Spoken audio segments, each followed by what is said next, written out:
mais uma transmissão do Instituto Vida para Todos, diretamente do auditório da Estância Árvore da Vida, Sumaré, São Paulo.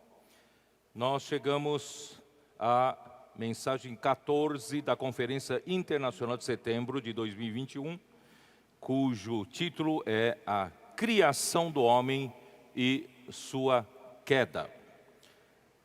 Na última mensagem, nós havíamos falado a respeito dos 6 dias da criação, ou melhor, da recriação de Deus. Porque Deus havia criado os céus e a terra quando iniciou seu tempo. Porém, muitos anos atrás, um arcanjo, um anjo, Lúcifer, ele foi criado como um selo da perfeição. Ele se orgulhou por causa da sua extrema formosura, beleza, e também corrompeu a sua sabedoria e a iniquidade entrou nele.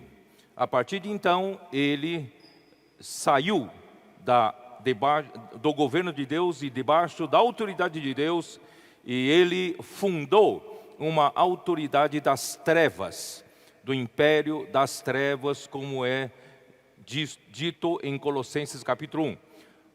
Portanto, este universo, com a queda e rebelião de Satanás, entrou em caos, entrou em uma confusão. E quando não há governo de Deus, há confusão. Quando o reino de Deus não está funcionando em determinado lugar, esse lugar está em desordem, está em caos.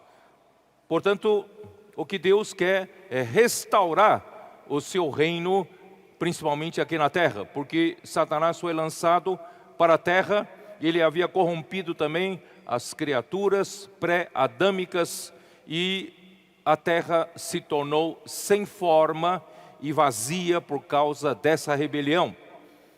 Mas Deus não desistiu do seu propósito eterno, resolveu fazer a recriação aqui na terra. Como já disse, no primeiro dia ele disse: haja luz e houve luz.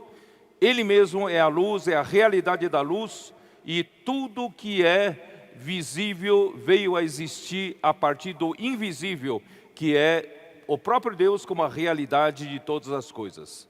E assim produziu no segundo dia o firmamento, onde houve a separação das águas de cima das águas de baixo, e o terceiro dia apareceu a porção seca, onde representa Cristo como a boa terra, com a sua produção de relva, ervas e árvores que dão fruto, mostrando a riqueza de Deus em Cristo para nosso desfrute na esfera espiritual.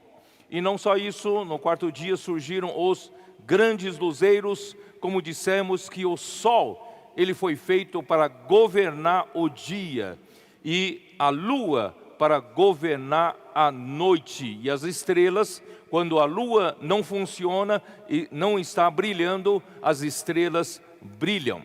Assim como na época da igreja em Tiatira, quando a igreja não brilhava, havia as estrelas que brilhavam, que a Bíblia chama de os demais de Tiatira. Isto é, nós vimos a história, né, principalmente nas últimas reuniões, últimas mensagens sobre isso, nós falamos dos valdenses ali na região, né, os albigenses, os valdenses do sul da França, e também ali perto da Itália, surgiram, né, para lutar pela palavra de Deus, e graças a Deus por eles, por essas estrelas que brilhavam quando a lua não brilhava mais, nós somos beneficiados com essa linha, né, prateada da graça de Deus até os dias de hoje. Aleluia, que estamos na igreja em Filadélfia. E há uma grande necessidade do governo. Você sabe que quando não há governo, tudo começa a se deteriorar, porque esse mundo, após a rebelião de Satanás, esse mundo cósmico está em entropia, isto é, em processo de desordenação. Tudo está se desordenando por falta do reino de Deus governar. Então, o reino dos céus, descrito no livro de Mateus, é justamente para restaurar o governo de Deus aqui na terra.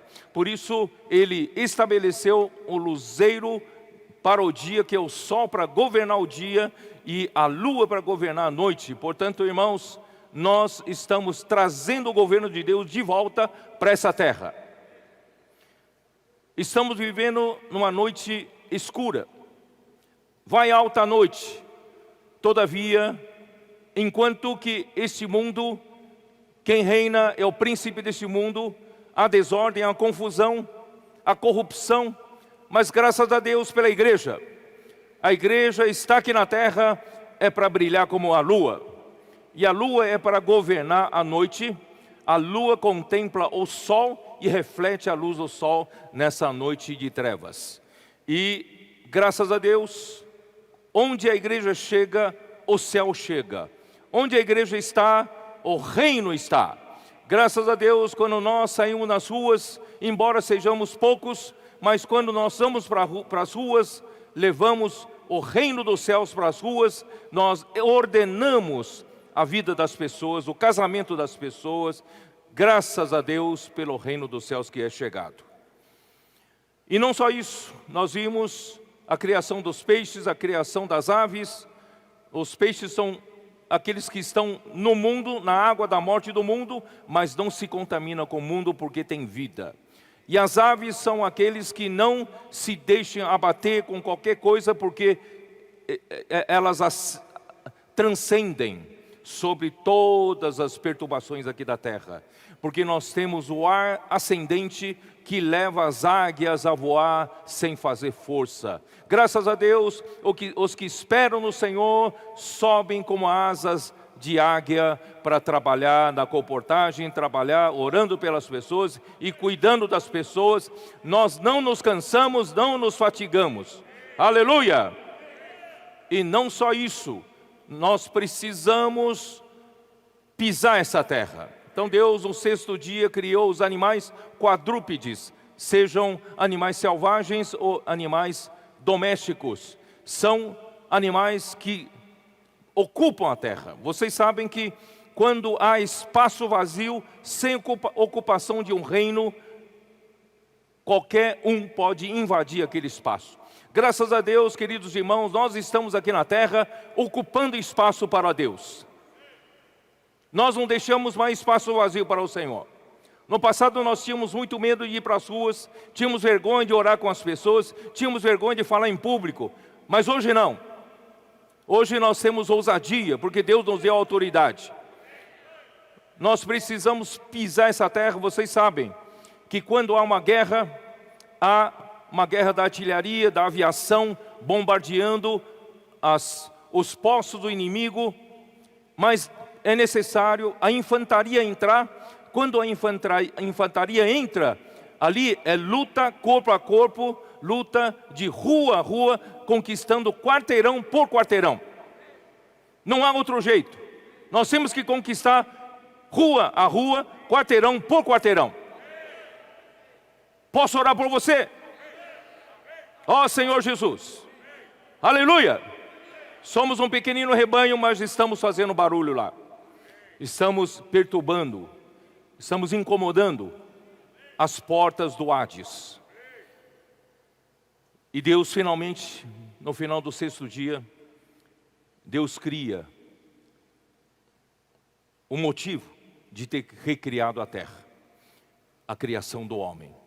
A criação do homem indica que Deus, Ele fez o homem para que o homem pudesse assumir o governo de Deus aqui na terra. Gênesis capítulo 1, versículo 26, como o irmão leu agora há pouco, diz assim: também disse Deus, façamos o homem a nossa semelhança, façamos o homem a nossa imagem, conforme a nossa semelhança, tenha ele domínio. Deus colocou o homem aqui na terra, criou-o no final do sexto dia, para que o homem tenha domínio. Queridos irmãos e irmãs, nós estamos aqui na terra para dominar a terra. Chega de usurpação, de corrupção, de desordem, de confusão na vida das pessoas. Muitos estão vivendo em angústia, depressão, aflição, exaustão. Nós estamos aqui para trazer o reino de Deus na vida dessas pessoas, colocar tudo em ordem. O evangelho do reino é uma boa nova, uma boa notícia para quem vive em caos, uma boa notícia para quem a vida dessas pessoas não tem mais sentido. Nós levamos sentido da vida para essas pessoas. Porque o homem foi criado para ter domínio sobre os peixes do mar, sobre as aves dos céus, sobre os animais domésticos, sobre toda a terra e sobre todos os répteis que rastejam pela terra. Especialmente, aqui Deus mencionou todos os répteis que rastejam pela terra, que são representados pela serpente, né? O diabo, Satanás. Criou Deus, pois, o homem à sua imagem, a imagem de Deus o criou, homem e mulher os criou, e Deus os abençoou e lhes disse: sede fecundos, multiplicai-vos, enchei a terra e sujeitai-a. Dominai sobre os peixes do mar, sobre as aves dos céus e sobre todo animal que rasteja pela terra. Queridos irmãos, queridas irmãs, nós viemos à existência para governar essa terra por Deus. Portanto, nós não temos desculpa de ignorar esse objetivo pelo qual Deus nos criou. Isaías 45, versículo 18, diz: sem o governo de Deus, há caos. 45, 18, como diz?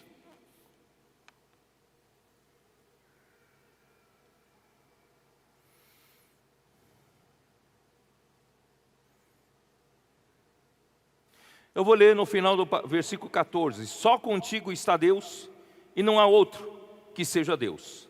Verdadeiramente tu és Deus misterioso, ó Deus de Israel, ó Salvador. Envergonhar-se-ão e serão confundidos todos eles. Cairão a uma em ignomínia os que fabricam ídolos. Israel, porém, será salvo pelo Senhor com salvação eterna. Não sereis envergonhados nem confundidos em toda a eternidade. Porque assim diz o Senhor que criou os céus, o Deus que formou a terra, e a fez e a estabeleceu,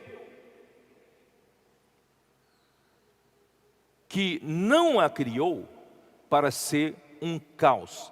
Deus não criou a nossa terra para ser um caos, mas para ser habitada. Eu sou o Senhor e não há outro.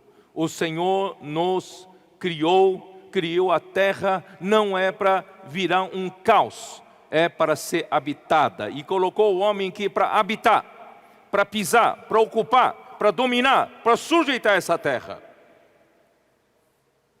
Senhor Jesus. Todavia, pela queda de Satanás, pela queda de Lúcifer também, queda do homem, João 8, 44.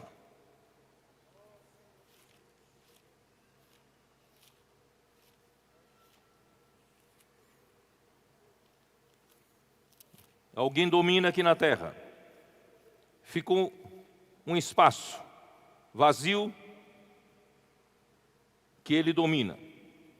E quem é esse que domina hoje? Príncipe desse mundo. João 8, 44, que diz o quê?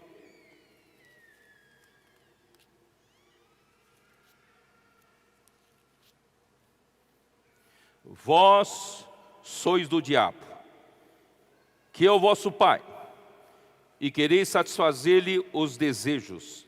Ele foi homicida desde o princípio e jamais se firmou na verdade, porque nele não há verdade.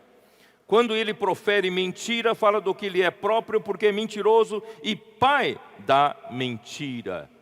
Queridos irmãos, o diabo usurpou essa terra.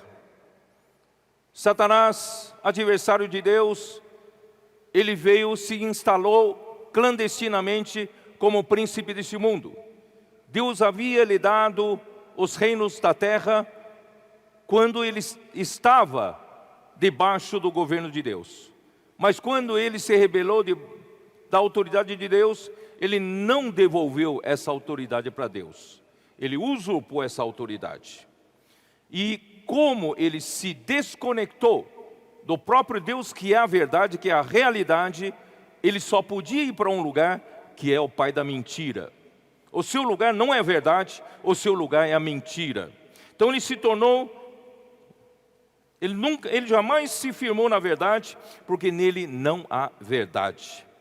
Quando ele profere mentira, ele fala do que lhe é próprio, porque é mentiroso e pai da mentira. Por isso, irmãos, quando Satanás governa a terra, há desgoverno. A mentira toma conta, o caos toma conta, confusão toma conta, porque ele não se preocupa com o bem-estar dos habitantes da terra. Ele não se preocupa com a paz, com a alegria, com a justiça aqui na terra, porque ele não tem verdade, não há verdade nele. João capítulo 10, versículo 10.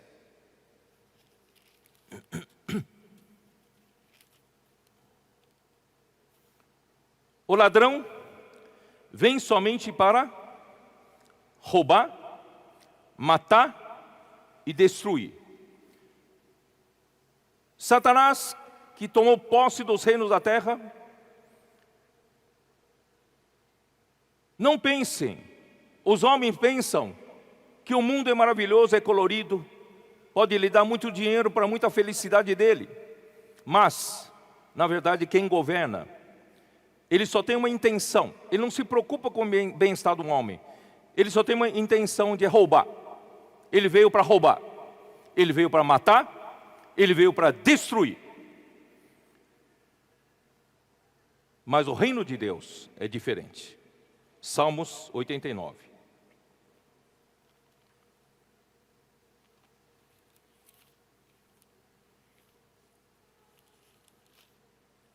Versículo 14. Justiça e direito são os fundamentos do teu trono. Queridos irmãos, por que o trono de Deus? Porque o governo de Deus, o reino de Deus, traz tranquilidade para o homem, traz bem-estar para o homem, traz paz para o homem. Por quê? Porque o seu trono está fundado sobre a base da justiça. Queridos irmãos, não há nada que consegue permanecer de pé eternamente se não for fundado sobre a justiça. Mas o trono de Deus está fundado sobre a justiça e o direito. Se você tem uma empresa, se nessa empresa, ao longo dos tempos, tiver algum problema com a justiça, essa empresa não é sólida, essa empresa terá problemas no futuro, ou não? Na sua vida pessoal, se você tem problemas com a justiça, você não tem uma base sólida, um dia a casa cai. Cai ou não cai? Mas o trono de Deus tem fundamento de justiça e de direito. É firme, como a rocha.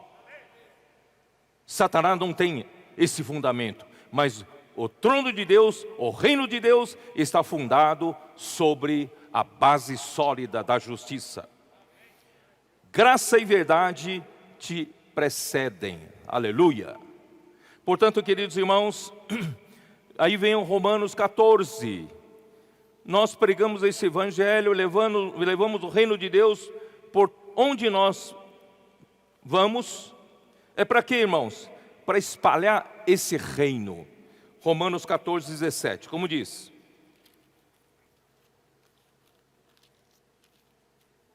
porque o reino de Deus não é comida, nem bebida. Podemos fazer muitas festas de amor, podemos comer pizza juntos, mas o reino de Deus não é comida e bebida. O reino de Deus é justiça. A base é justiça. E tendo justiça, nós temos tranquilidade. Tendo justiça, nós temos solidez, nós temos estabilidade. Então, o reino de Deus não é comida nem bebida, mas justiça e paz e alegria no Espírito Santo. Quando se tem a justiça, nós temos paz, temos tranquilidade, temos segurança. E quando nós temos paz, temos segurança, temos o bem-estar, qual é o resultado? Alegria! Você está alegre? Se você não está alegre, não está no reino de Deus. Quem está no reino de Deus está alegre, porque o reino de Deus é justiça, paz e alegria no Espírito Santo. Vamos levar essa alegria para a rua. As pessoas não têm alegria, não têm paz, porque não têm justiça. As pessoas estão debaixo do desgoverno de Satanás. As pessoas estão debaixo da mentira, do pai da mentira. Ele mente, ele engana, ilude, seduz, com os enganos do colorido desse mundo, com promessas de felicidade falsa. Mas, irmãos, nós vamos levar o verdadeiro evangelho para essas pessoas. Vamos levar o reino de Deus às ruas. Levar a justiça, paz e alegria para essas pessoas. Muito bem. Então vamos ver como Deus criou o homem. Vamos lá. Senhor Jesus. Gênesis 2, versículo 7. Como Deus criou o homem para executar esse desejo de Deus de dominar essa terra, trazer o reino de Deus aqui na terra. Vamos lá. Capítulo 2, versículo 7. Então formou o Senhor Deus ao homem do pó da terra e lhe soprou nas narinas o fôlego de vida. E o homem passou a ser alma vivente. Como o homem foi criado? Como o homem foi feito? Todos os demais seres vivos aqui na terra, Deus deu uma palavra e algo passou a existir. Nós convivemos com muitos animais, todos eles passaram a existir porque Deus criou desse jeito. Mas ao homem Deus criou diferentemente.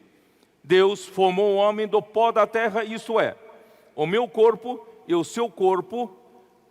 Deus pegou o material existente na terra e formou o corpo. Como esse corpo veio da terra, um dia voltará para a terra. Essa terra veio do pó da terra e quando esse corpo terminar o seu prazo de validade, esse corpo voltará para o pó da terra.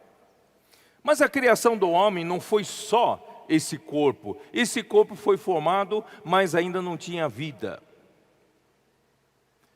Qual foi a criação propriamente dita do homem? Não foi o corpo, foi o sopro que veio de Deus.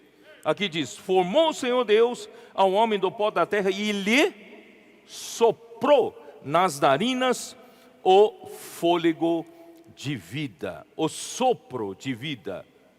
Irmãos, Deus criou todos os demais com a palavra, mas Ele criou o homem diferentemente. Ele fez do material existente da terra, formou o nosso corpo, mas o homem não estava vivo. O que fez o homem viver foi um sopro que veio de Deus, veio do Deus eterno. O Deus eterno soprou para dentro do homem, nas narinas do homem, o fôlego de vida. Aí o homem viveu. O homem passou a ser uma alma vivente. O homem então possui o Espírito que veio do fôlego de vida, fôlego do sopro de Deus. E o homem tem o corpo formado do pó da terra que estava inerte. E com o sopro, esse corpo também ganhou vida biológica. E como resultado, o homem passou a ter alma. Alma vivente. Alma significa que cada indivíduo tem a sua personalidade. Deus não nos criou todo mundo igual, como robôs, fábrica de carros, fábrica de eletrodomésticos, fazendo todo mundo igual, não. Deus nos criou cada um com uma alma diferente. Essa que é a beleza. Eu olho para vocês aqui, ó.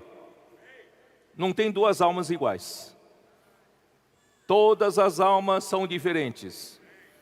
Mas todas as almas estarão debaixo do governo de Deus. A beleza é que Deus governa, Deus faz dessas almas diferentes uma orquestra maravilhosa, em harmonia, tocando música do plano de Deus, da economia de Deus. Muito bem, esse fôlego de vida foi traduzido em Provérbios 20, 27, dá uma olhada. Provérbios 20, 27, a mesma palavra hebraica neshama, Provérbio 20, 27. Você achou? 20, 27. O espírito do homem é a lâmpada do Senhor, a qual esquadrinha todo o mais íntimo do corpo. O espírito do homem, aqui traduzido para o espírito do homem, é a mesma palavra para o fôlego de vida de Gênesis 2:7.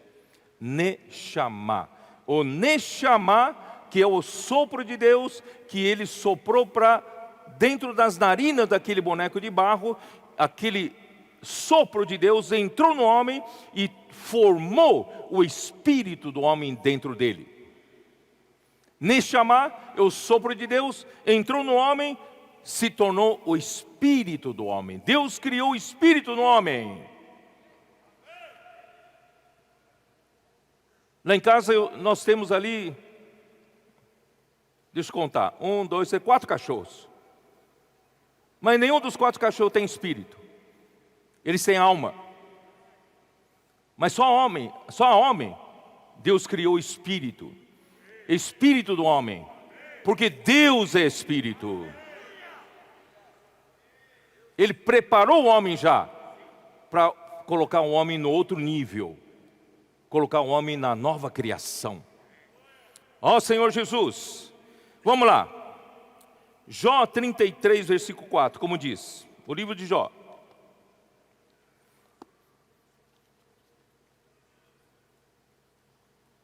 Você sabe que em hebraico tem duas formas que podem traduzir o espírito.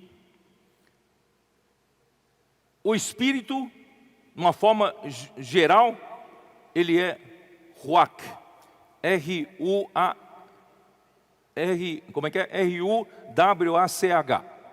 R-U-W-A-C-H. Ruach. É o espírito, de uma forma geral. Mas ele também pode ser traduzido para Neshama, que também é espírito. Só que quando é traduzido para Neshama, quando usa o termo Neshama, geralmente se refere ao sopro que Deus soprou no homem. Mas os dois termos significam a mesma coisa. Então vou ler aqui para vocês Jó 33. Vamos lá, 32 primeiro. Jó 32, versículo 8. Na verdade, há um espírito no homem. Esse primeiro espírito em hebraico é Ruach. R-U-W-A-C-H. Ruach. Na verdade, há um espírito no homem e o sopro do Todo-Poderoso. Esse sopro é Neshama.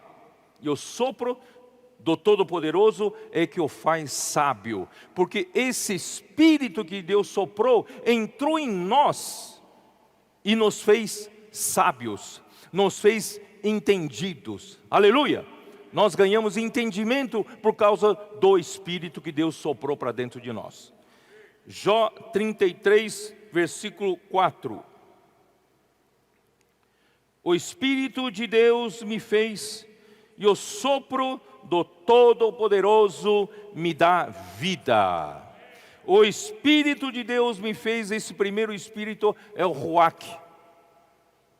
E o segundo termo aqui é sopro. E o sopro do Todo-Poderoso aqui é Neshama. Então, esses dois termos são usados de uma forma intercambiáveis. O Espírito de Deus me fez e o sopro do Todo-Poderoso me dá vida. Você está vivo, você está respirando, você está pensando, é porque o sopro de Deus te deu vida. Se Deus pudesse retirar o sopro que Ele deu para você, você perderia a vida, sabia? Ó Senhor Jesus. Jó 34, 14. Se Deus pensasse apenas em si mesmo e para si recolhesse o seu espírito e o seu sopro. Já pensou se Deus, como pensava Jó, Deus só se preocupa com ele, Deus, ele abriu um intervalo na eternidade, começou a contagem do tempo, mas ele continua habitando na eternidade, e no tempo muitos pensam que Deus está brincando com o homem, assistindo uma novela para ver o que vai dar isso. Não, Senhor, Deus tem um propósito muito elevado. E se Deus pensasse apenas em si mesmo, Ele poderia recolher para si aquele sopro, o fôlego de vida que Ele soprou no homem. Ele não poderia recolher para Ele? E se Ele recolhesse, hein? Você já pensou nisso ou não?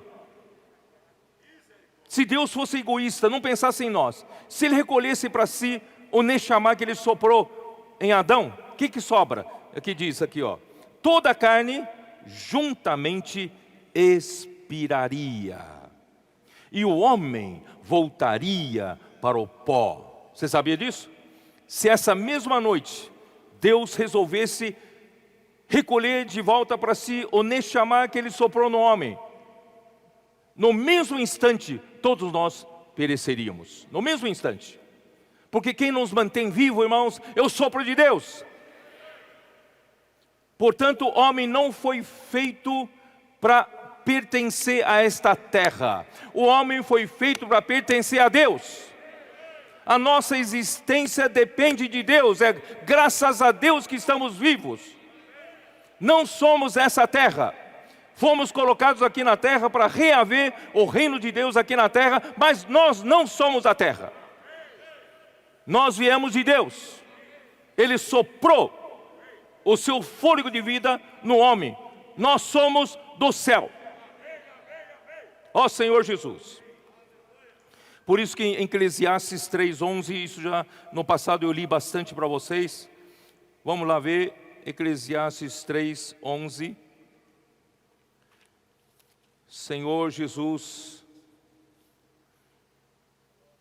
tudo fez Deus formoso no seu devido tempo. Também pôs a eternidade no coração do homem, sem que este possa descobrir as obras que Deus fez desde o princípio até o fim. O homem não tem ideia. Como eu disse ontem, quando eu estava orando ali antes de subir para dar mensagem, eu estava orando ao Senhor: Senhor, abra o teu coração para nós, desvenda o teu mistério para nós. Eu passei a chorar de perceber o desespero de Deus. O desespero de Deus não de incapacidade, mas desespero de Deus da incompreensão do homem. O homem não compreende Ele, não entende. Mas graças a Deus está nos revelando o seu mistério. Nós estamos passando a conhecer. Porque o homem não consegue descobrir as obras que Deus fez desde o princípio até o fim, não entendemos para quê. Mas graças a Deus essa conferência vai nos dar, vai nos fazer entender o mistério da vontade de Deus. Então, Deus, Ele pôs a eternidade no coração do homem. O homem é uma criatura que tem a eternidade no coração. O nosso espírito é eterno, porque veio do Deus eterno. A nossa alma é o subproduto do fôlego de vida ter entrado no homem, e a alma também é eterna. Portanto, o homem, quando morre, ele não morre. Ele tem a eternidade no seu coração. Por isso, vamos para as ruas, porque aqueles homens que estão nas ruas, Quando perece o corpo deles, para onde vão o espírito e a alma deles? Porque não morre, são eternos. Por isso precisam pregar o Evangelho. Onde cada um passará a eternidade? É no lago de fogo ou no reino de Deus? Senhor Jesus. Capítulo 12 de Eclesiastes, versículo 7.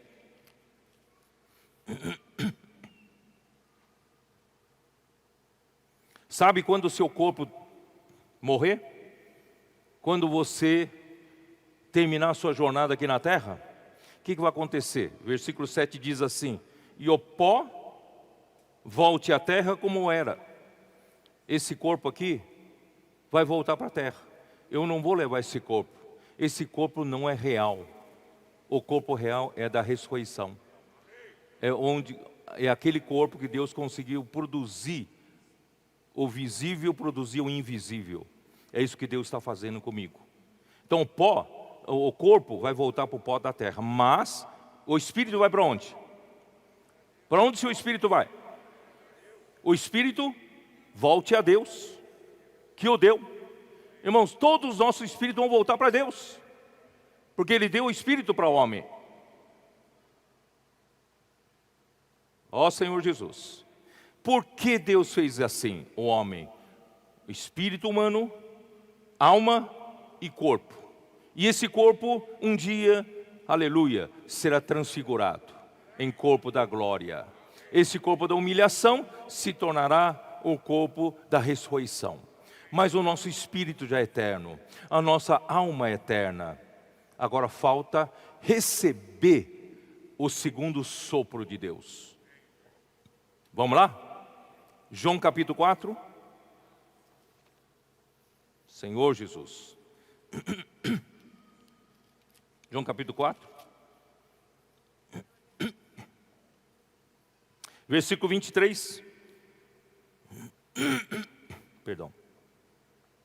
Mas vem a hora, e já chegou, irmãos,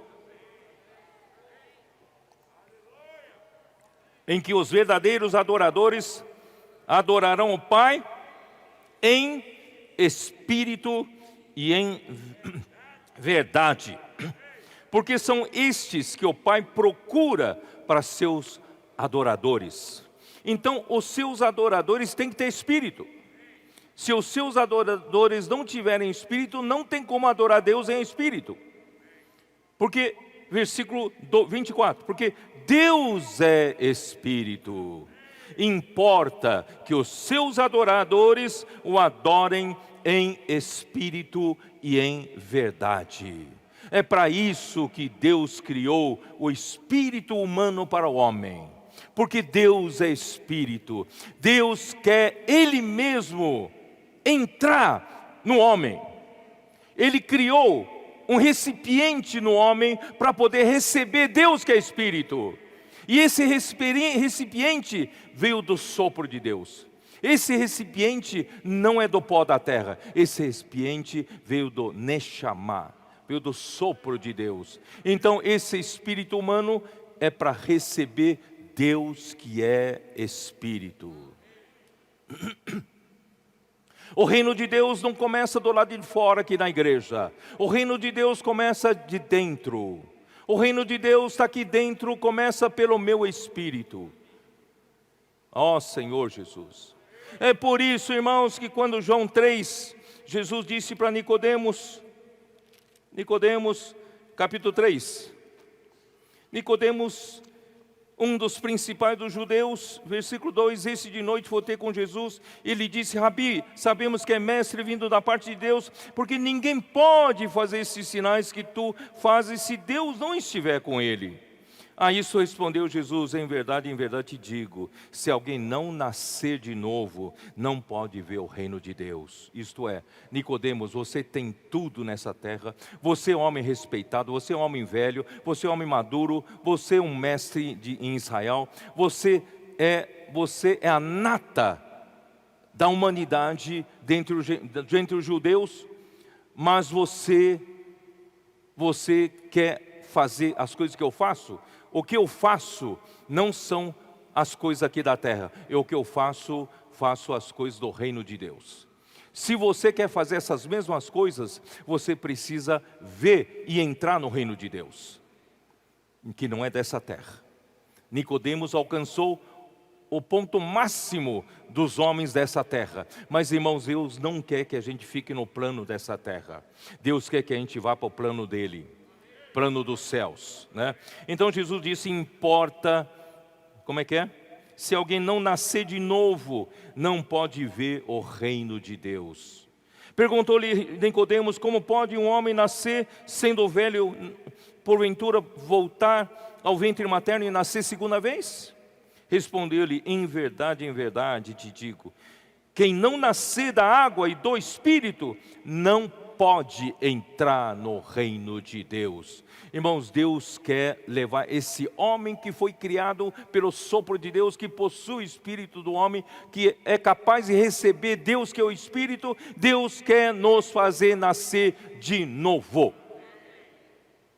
Deus quer que nós entendamos que nós não somos dessa terra. Nós somos de lá, de onde veio o sopro. Nós somos de Deus. Então importa nascer de novo para entrar no reino de Deus, que é lá do céu. O que é nascido da carne continua sendo carne. Você pode nascer pela segunda vez do ventre materno, você continuará sendo carne. Mas o que é nascido do Espírito, sim, é Espírito. Não te admires eu te dizer, importa-vos nascer de novo. Tem que nascer de novo. Esse nascer de novo é nascer do alto, nascer lá de cima, nascer de Deus. Irmãos, pense bem, já na criação, nós já fomos criados pelo sopro de Deus, lá de Deus. E agora no novo nascimento, mais ainda, nós recebemos o que? O Espírito de Deus, que nos fez nascer de novo, para entrar no reino de Deus, que não está aqui na terra. O reino de Deus está com Deus lá no céu. Portanto, irmãos, nós não somos dessa terra. Nós nascemos do alto. Por isso vamos viver para o alto. Aqui na terra, Satanás te pega. Aqui na terra, a carne te pega. Aqui na terra, o diabo te engana. Mas lá no reino dos céus, ele não nos alcança. Ele não nos atinge. Portanto, irmãos, daqui para frente, vamos aprender a viver realmente de onde nós viemos. Nós não pertencemos a essa terra. Não ame dinheiro dessa terra. Não ame o mundo dessa terra. Nós amamos o reino de Deus. Somos governados pelo reino de Deus. O vento sopra onde quer, ouves a sua voz, mas não sabes de onde vem, nem para onde vai. Assim é todo aquele que é nascido do Espírito. Irmãos, Deus quer nos fazer que é nascido do Espírito, viver debaixo do governo do reino de Deus, e assim Deus vai conseguir fazer a vontade de Deus aqui na terra. Senhor Jesus, por enquanto eu vou parar por aqui sobre a criação do homem. Eu vou falar da sua queda, tá bom? Vamos falar da sua queda. Infelizmente, Satanás sabe que o homem foi criado justamente para Deus restabelecer o reino aqui na terra. Ele sabe que o homem vai derrotá-lo, vai executar a sentença que Deus já deu para ele, que é o lago de fogo, e com seus seguidores. Então ele fez de tudo para destruir o homem, para contaminar o homem. Gênesis 3, vamos abrir a nossa Bíblia em Gênesis 3. Mas a serpente mais sagaz que todos os animais selváticos que o Senhor Deus tinha feito, disse à mulher, é assim que Deus disse, não comereis de toda a árvore do jardim. Irmãos,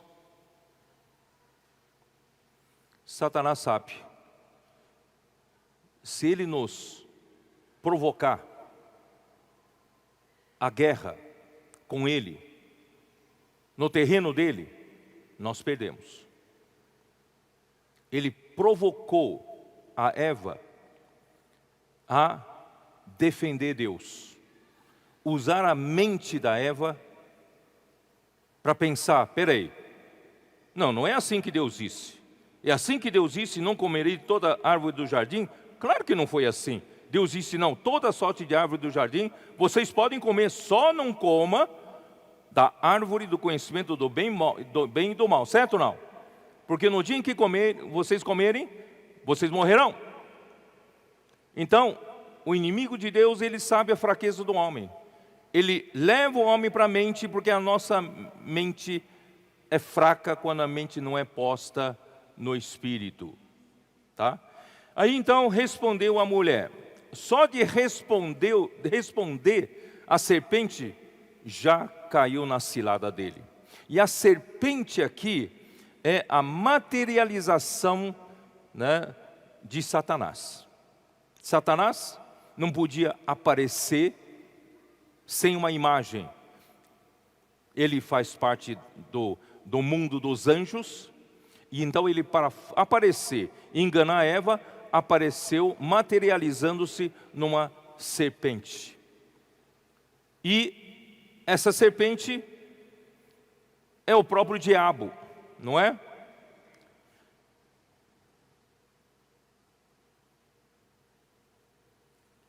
Segunda Coríntios 11, vamos lá.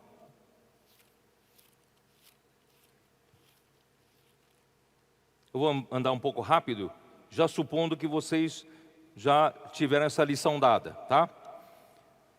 2 Coríntios capítulo 11, versículo 2, Paulo diz assim para os coríntios: porque zelo por vós com zelo de Deus, visto que vos tenho preparado para vos apresentar como virgem pura a um só esposo, que é Cristo.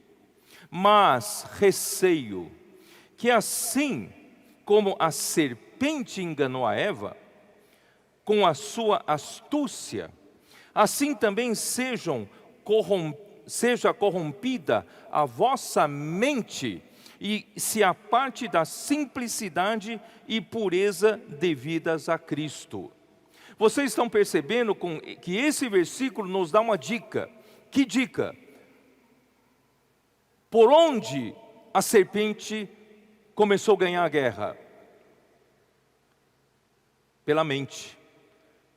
Quando a serpente conseguiu provocar a Eva e atraí-la para a mente, para responder pela sua lógica. Não, Deus não falou que não é para comer de toda sorte da árvore do jardim. Quando ele raciocinou, ele foi para a mente, ele já estava no terreno de jacaré, no pântano.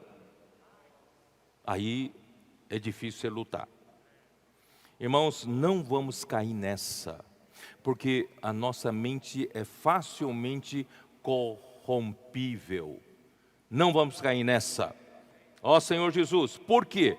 Não confie, irmãos, na sua mente e nos seus pensamentos. Não confie. Vou dar uma dica. Efésios 4, 17, como diz? Efésios 4, 17. Como diz? Para alertar você.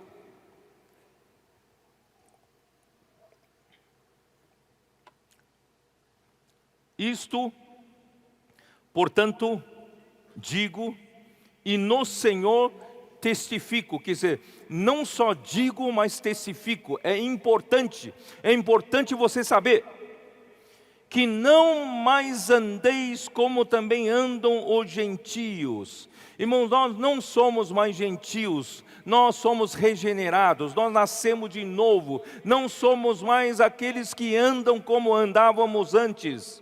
Nós nascemos do alto, nós devemos andar pelo alto. Como se andam os gentios? Na vaidade dos seus próprios pensamentos. Irmãos, os nossos pensamentos são vazios, principalmente depois da queda. Os nossos pensamentos não são confiáveis.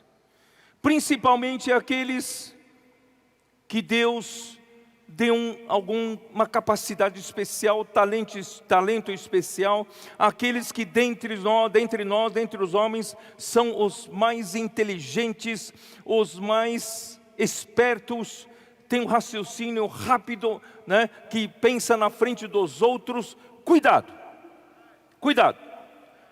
Os seus pensamentos não são confiáveis.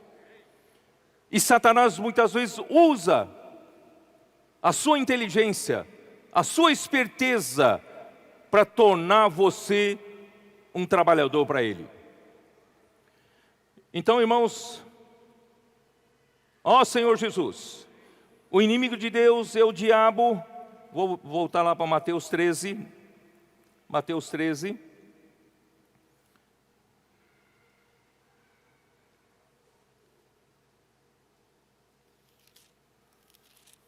Senhor Jesus. Versículo 25. Mas enquanto os homens dormiam, veio o inimigo dele e semeou o joio no meio do trigo e retirou-se. Esse é o inimigo, é o diabo é o inimigo de Deus. Não pense que ele fala bonito para você, ele é o inimigo de Deus. Versículo 39, o inimigo que semeou é o diabo. A ceifa é a consumação dos séculos e os ceifeiros são os anjos. Apocalipse 12.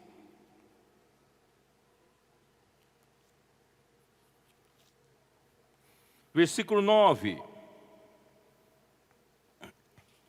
Todavia não prevaleceram, nem mais se achou o lugar deles. Versículo 8. Versículo 9. E foi expulso o grande dragão, que começou com a serpente no jardim do Éden, virou um leviatã no tempo de Jó, e agora se tornou em tempo de Apocalipse o grande dragão. Irmãos, hoje nós enfrentamos um grande dragão. Não é mais a pequena serpente, ele é a antiga serpente, que se chama Diabo e Satanás. Ele é o sedutor de todo mundo. Foi atirado para a terra, sim, e com ele os seus anjos. Irmãos, ele é o sedutor. Ele é aquele, em King James atualizadas, traduz assim: ele é aquele que tem a capacidade de enganar o mundo inteiro. Ele é muito capaz da enganação, na sedução. Nenhum de nós aqui resiste a ele. Se você bater um papo francamente com ele, você será dominado por ele. Portanto, irmãos, nós não vamos enfrentá-lo com a nossa inteligência, com a nossa capacidade. Irmãos, melhor de fugir. Vamos fugir para o céu. Nascemos do alto, vamos para o alto. Se lutarmos na carne com Satanás, nós seremos derrotados na certa. A nossa única alternativa de vencê-lo é mudar de plano. Vamos mudar para o plano espiritual. Pois a nossa mente, ele constrói uma fortaleza usando a nossa razão e lógica. Eu vou pegar um versículo para vocês, 2 Coríntios 10. 2 Coríntios 10.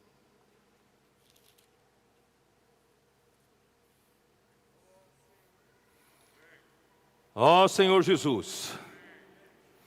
Versículo 3 assim diz: porque embora andando na carne, não militamos segundo a carne. Andando na carne quer dizer, nós ainda vivemos na carne.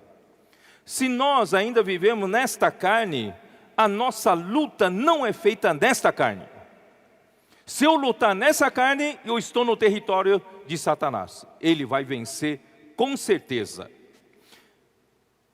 Porque as armas na nossa milícia, as armas da nossa guerra, não declaramos guerra contra o inimigo?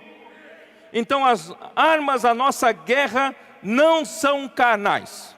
Não use as armas carnais para lutar nessa guerra, você será derrotado.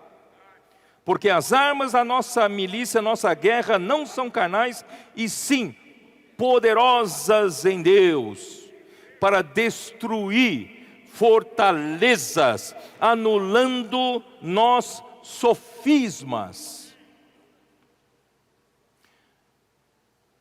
Eu sempre peço para a equipe do Instituto me ajudar a fazer algumas ilustrações, mas eu queria que eles fizessem uma animação para mim, mas eu acho que é muito trabalhoso, por isso eu nem pedi. Imagine você que anda na carne, você vive na carne. Vamos pensar no marido e mulher. Aí surgiu algum problema, começou uma discussão. Geralmente discussão de marido e mulher, irmãos, às vezes com coisas muito corriqueiras. Aí, um dia, o marido entrou cansado em casa, se queixou que a casa estava suja, louça por lavar, não tinha comida feita, a mulher não trouxe chinelo para você, não preparou o banho, não arrumou toalha para você, nem sabonete. O homem folgado, né? E começa a reclamar. Então, começam a discutir. A mulher pensa: que desaforo. Eu trabalho o dia inteiro, ainda tenho que arrumar a casa, cuidar dos filhos, e trazer toalha para ele, chinelo. Ainda acha ruim que não fiz uma refeição gostosa que ele quer? É folgado demais. Quanto mais pensa, mais razão você tem. Estou certo ou não estou certo? Hein? Estou certo ou não? E quanto mais razão, mais brava você fica. Eu estou certo ou não? Então eu queria que a equipe de apoio me fizesse um desenho animado. Imagina um homem aqui, ou uma mulher, né? Então ele pensa: esse meu marido é demais. Ele vem para casa cansado e pensa que eu não estou cansado. Aí então você coloca um tijolo da razão aqui. Colocou um tijolo da razão. Ainda quer que eu faça uma comida gostosa para ele. Por que não faz? Por que não trouxe, não foi comprar e trouxe? Aí mais um tijolo de razão aqui. Não é? E quanto mais pensa, mais brava fica. Quanto mais você entra na sua lógica, você fica doida. Fica ou não fica? Desgraçado. Aí mais um tijolo, mais um tijolo, mais um tijolo, mais um tijolo, mais um tijolo, mais um tijolo. E vai levantando, dali a pouco, você está dentro de uma fortaleza. Vocês estão me entendendo ou não? Você está dentro da fortaleza, cercada pela sua razão, pelos seus argumentos. E você não vê mais ninguém. Você só vê você dentro da sua razão. Aí tudo passa a ser sofisma, você entendeu? Vocês entenderam? É tudo que parece verdade, mas não é totalmente verdade. Ele também tem razão, não tem? Mas nessa hora, só você tem razão. Por isso que é sofisma. Então, você está numa fortaleza. Ninguém mais consegue falar com você, nem Deus, porque você está encerrado no seu castelo. No seu castelo do seu ego, no seu castelo da sua razão, no seu castelo de seus argumentos. Não tem quem tire você dessa sua prisão, dos seus pensamentos, das suas justificativas. Ou às vezes, não é discussão marido e mulher. Vamos supor que você cometeu um erro, você cometeu um pecado. Aí você, para amenizar sua própria consciência, você se justifica.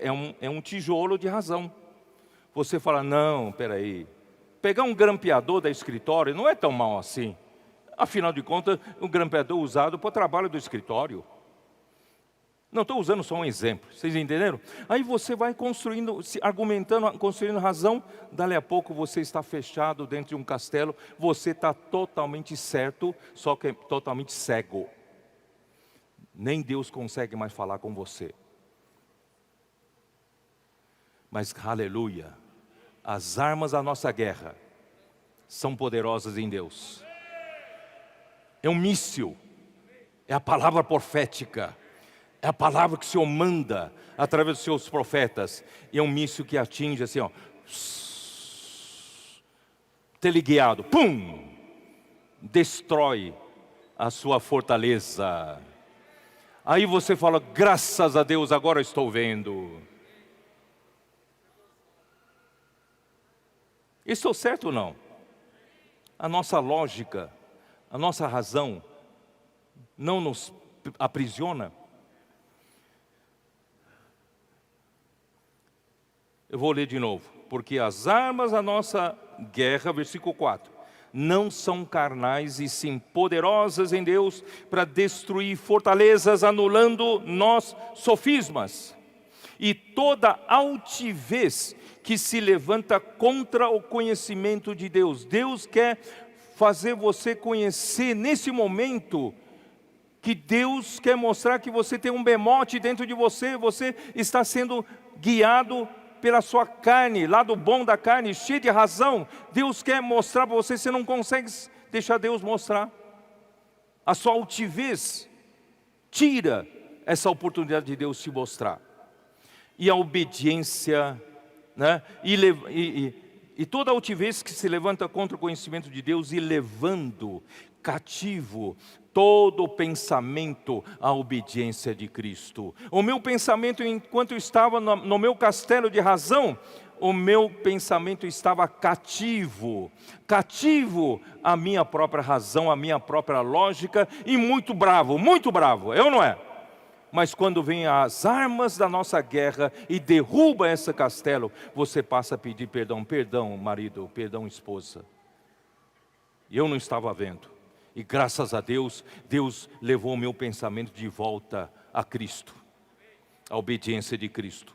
E estando prontos para punir toda desobediência, uma vez completa a vossa submissão. E assim, irmãos, que Deus vai, de pouquinho em pouquinho, Deus primeiro quer governar sobre a nossa vida, destruindo, né, as fortalezas da nossa vida, para nós sermos governados pelo Espírito.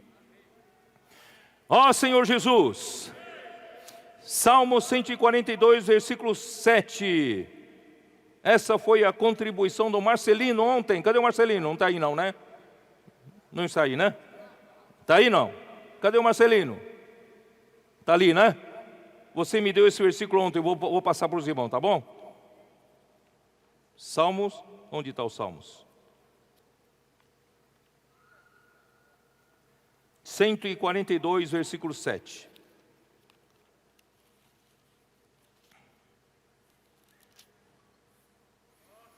Tira minha alma do cárcere. Pede para o Senhor, Senhor, tira minha alma do cárcere. Tira minha alma da minha fortaleza. Tira minha alma da minha razão. Tira minha alma da minha lógica, dos meus pensamentos altivos, para que eu dê graças ao teu nome. Se ele não tirar, eu fico resmungando da minha mulher, do meu marido. Mas na hora que ele tirar, eu posso dar graças ao nome do Senhor. E os justos me rodearão quando me fizeres esse bem. Se o Senhor não me tirar, não tirar minha alma do cárcere, eu ficarei dentro do castelo, dentro da minha razão, dentro da minha fortaleza. Mas se o Senhor tirar minha alma do cárcere, eu vou estar rodeado de justos, de irmãos. O meu marido, a minha esposa são justos. Aleluia! Vamos ver se eu consigo terminar mais cedo hoje. A estratégia de Satanás, irmãos, sempre foi e sempre será de atrair o homem para a razão, argumentando com a serpente na mente. Não argumente, irmão, não argumente. Desejando a árvore do conhecimento com a emoção e finalmente tomando a decisão de comer do seu fruto. Eu me refiro a Eva quando caiu na conversa da serpente, olhou para a árvore, viu que a árvore era boa para se comer e desejável para se ter entendimento. E comeu e deu para o marido comer. Assim o homem transgrediu o mandamento de Deus. Gênesis 2,17, o que disse Deus? 2,17. Mas da árvore do conhecimento do bem e do mal não comerás, porque no dia em que dela comeres, certamente morrerás. Romanos 5,14. Romanos 5,14. Entretanto, reinou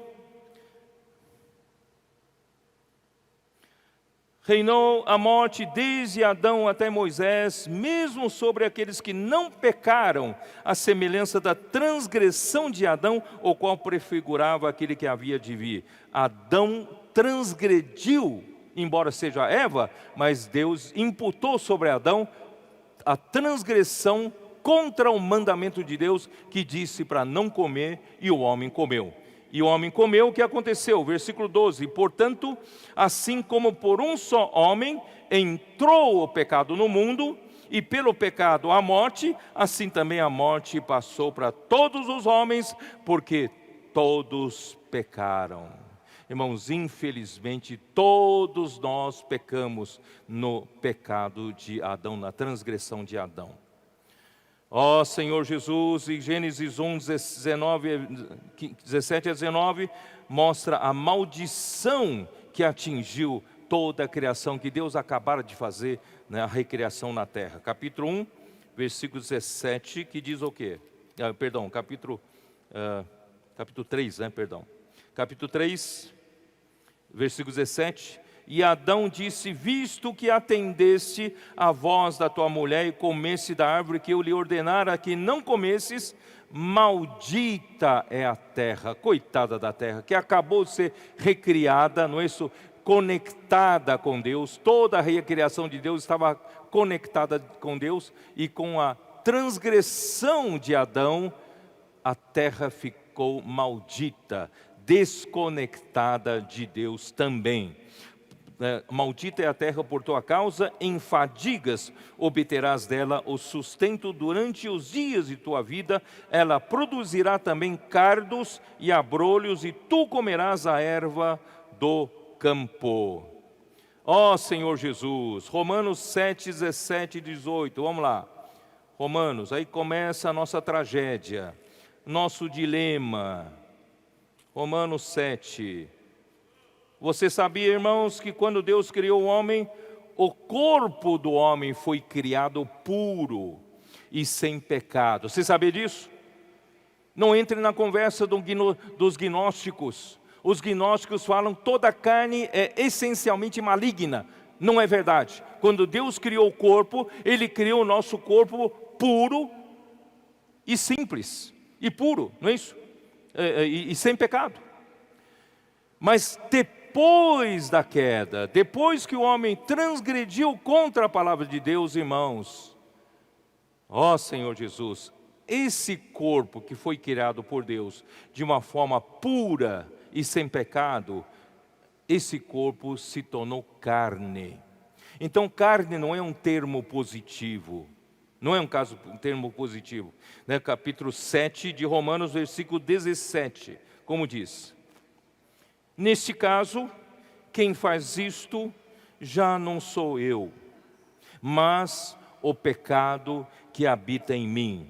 Porque eu sei que em mim, isto é, em minha carne, agora já não é o corpo, é a minha carne, não habita bem nenhum, pois o querer o bem está em mim, não porém o efetuá-lo. Porque a natureza pecaminosa da serpente, de Satanás, entrou na carne e passa a habitar em nós como algo personificado, que é o pecado. O pecado, né, ele se tornou uma personagem dentro de nós, né?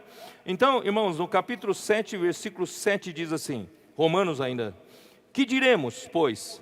É a lei pecado? De modo nenhum.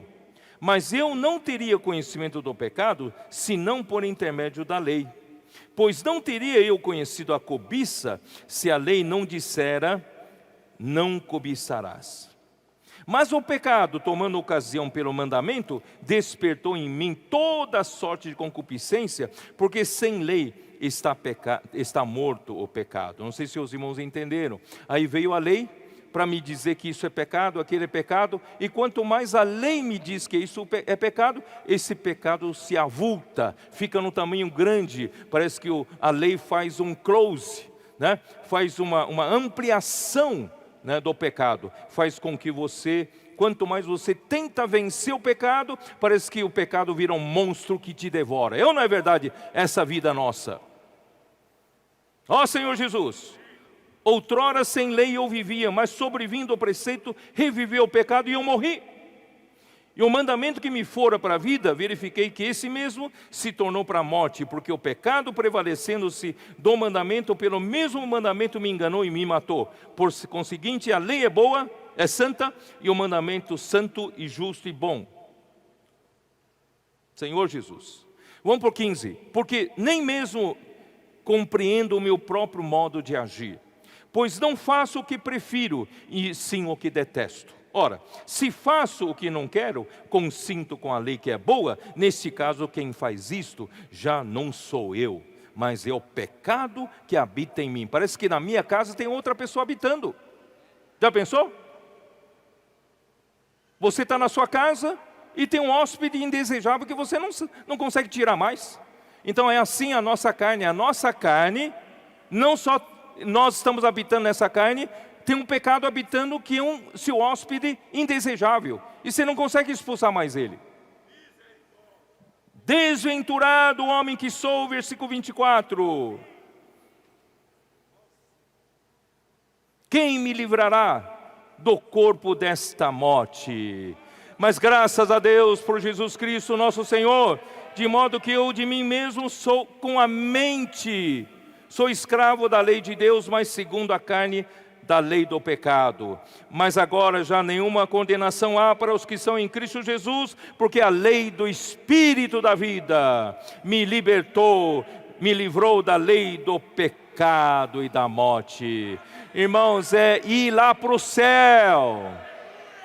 Não lute na esfera da carne. Vamos pegar o foguete da lei do Espírito da vida e subir. E lá no alto nós vencemos a lei do pecado e da morte. Ó Senhor Jesus, Efésios 2. Efésios 2. Versículo 1. Ele nos deu vida, estando vós mortos nos vossos pecados e delitos. Versículo 5. Estando nós mortos em nossos delitos, nos deu vida juntamente com Cristo, pela graça sois salvos. Aleluia! O nosso espírito amorteceu-se, morreu, né? Por isso ele fala, estando vós mortos em vossos delitos e pecados. Pelo pecado, né? Pela transgressão o pecado entrou no homem e o nosso espírito amorteceu.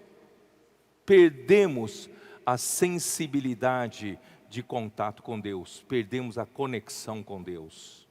Ó Senhor Jesus, os pecadores então se tornaram filhos do diabo. 1 João 3, vamos lá, 1 João 3. 1 João 3, versículo 10. Nisto são manifestos os filhos de Deus e os filhos do diabo. Todo aquele que não pratica justiça não procede de Deus, nem aquele que não ama seu irmão. Irmão, nós temos hoje filhos de Deus e filhos do diabo. E nós nos tornamos filhos do diabo por causa da queda do homem, por causa do pecado na nossa carne. João capítulo 8, 44, eu já li, né? Diabo, né? O vosso pai, né? O pai da mentira. E nós então passamos a pertencer à raça de víboras que o irmão André leu para nós em Mateus 3, versículo 7. Mas vamos lá, só para fixar. 3, 7, como diz, João Batista chama os fariseus e saduceus, versículo 7, vendo ele, porém, que muitos fariseus e saduceus vinham ao batismo, disse-lhes: raça de víboras, quem vos induziu a fugir da ira vindoura? Irmãos, nós somos picados, mordidos pela serpente no jardim do Éden. Nós fomos mortalmente picados. O veneno da serpente entrou em nós. Hoje nós temos pecado. A carne do pecado está em nós. Senhor Jesus. E no capítulo 23, versículo 33 também de Mateus, né? Mateus 23, 33. Serpentes, raça de víboras, como escapareis da condenação do inferno? Irmão, nós nos tornamos dessa raça. Nós somos picados por essa serpente. Nós temos veneno da serpente em nós. Nós temos na nossa carne a natureza pecaminosa. Portanto, irmãos, não lute na carne. Não lute. Não é lugar para lutar. Números capítulo 20.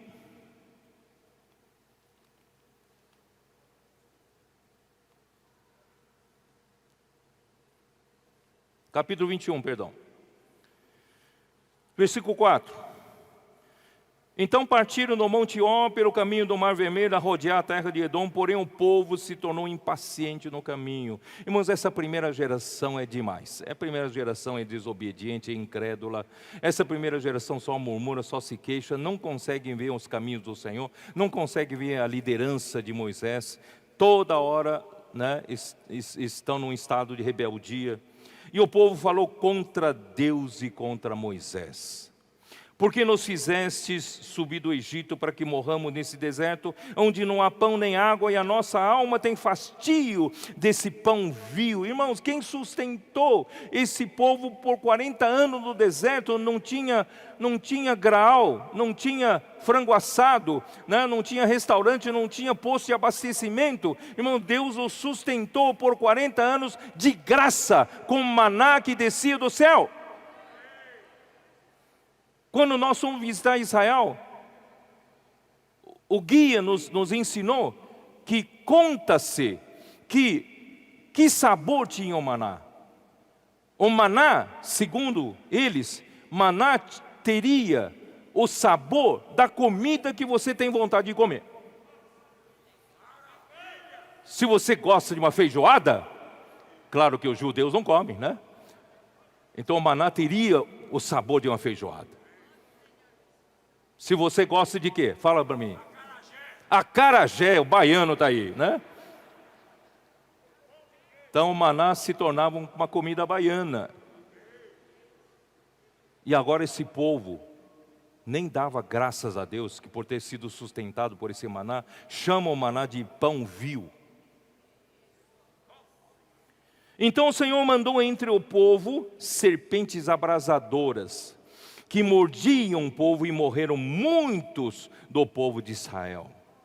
Veio o povo a Moisés e disse: havemos pecado, porque temos falado contra o Senhor e contra ti. Ora ao Senhor que tire de nós as serpentes. Então Moisés orou ao Senhor, disse ao Senhor a Moisés: faze uma serpente abrasadora, põe-na sobre uma haste, e será que todo mordido que mirar para essa haste, olhar para a serpente de bronze, viverá.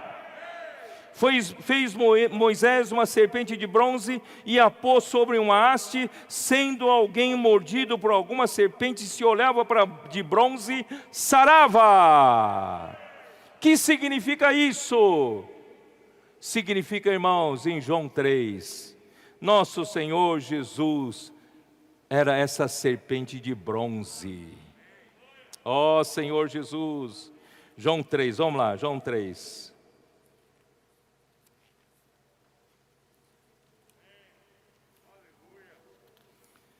Ó Senhor Jesus. João 3.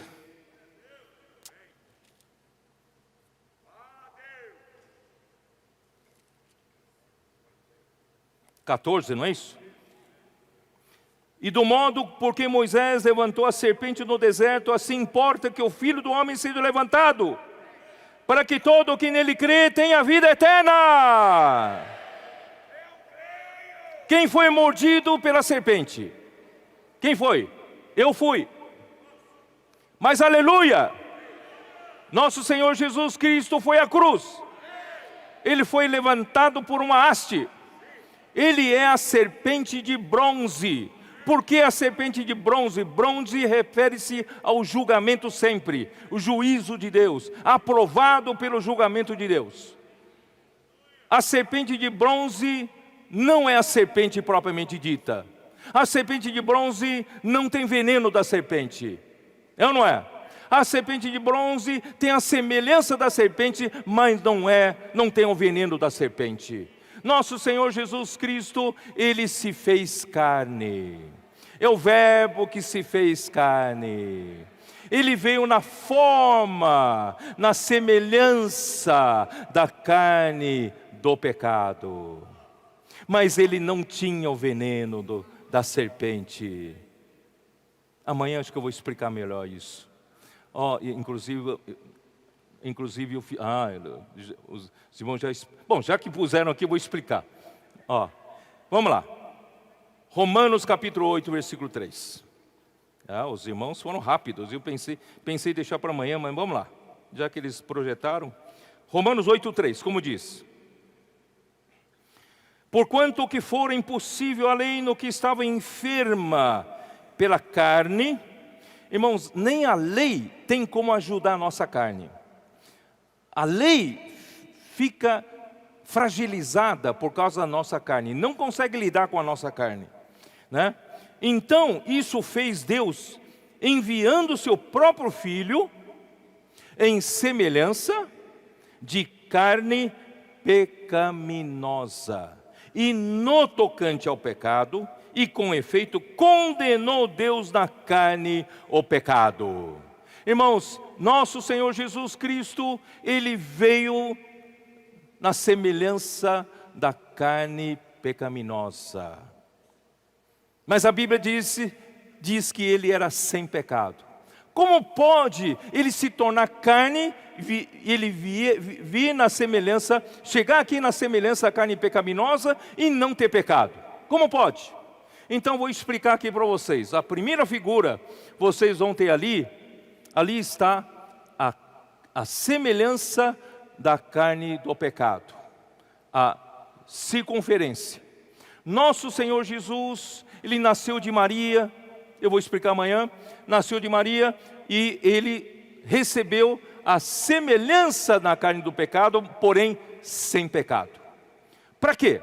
Para que quando Ele fosse à cruz, Ele levaria consigo não só a semelhança da carne do pecado, Ele levaria o pecado. Pode pôr a segunda figura. O pecado está ali dentro, está vendo? Ele é a circunferência de fora. Ele tem a semelhança, mas Ele não tem um pecado. Mas quando Ele foi à cruz, Ele conseguiu levar o pecado. Vocês não entenderam, né? Entenderam ou não? Que nem uma ratoeira.